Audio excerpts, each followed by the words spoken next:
ពងឆ្នាំងបាំងភ្នំកងរៃធម្មជាតិខៀវខ្ចីនៅតាមដងផ្លូវលៀងខ្យល់ពីជើងក្រអូបក្លិនស្រូវហើមន់រដូវស្រណោះអើយភ្លេងក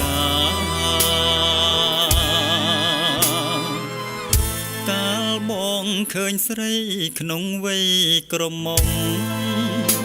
ដុនដប់ខាហុំរំយោលកាចាតងបងសងវែងក្រាលទ្រពលើស្មាទឹកដមនេត្រាថត់ជាប់រូបស្រី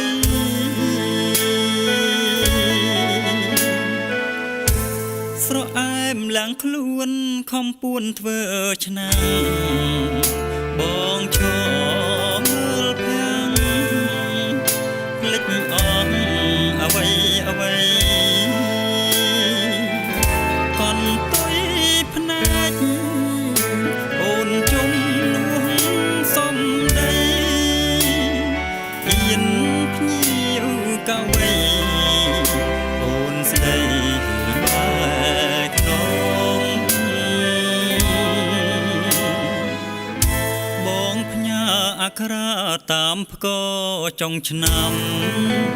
ក៏អើយជួយផ្ដាំទៅស្រែនផងបើម៉ែបង្ខំអូនឆ្លើយដឹងបងជំនួនសំណងបងសងទាំងអស់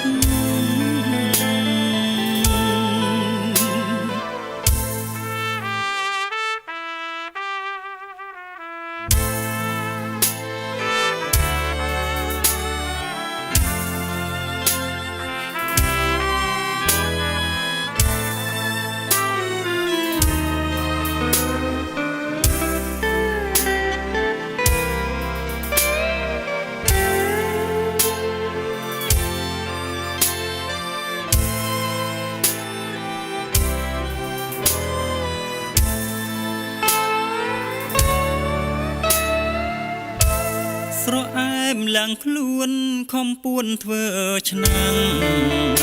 បងឈរមើលភាំង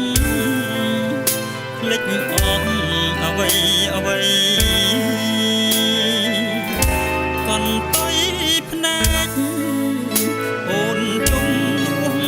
សំដីអៀនភ្ញៀវកវី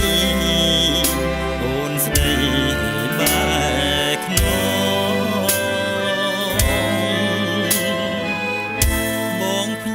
អក្សរាតាមផ្គរចុងឆ្នាំក៏អើយជួយផ្ដាំទៅស្រែមផងបើម៉ែបង្ខំអូន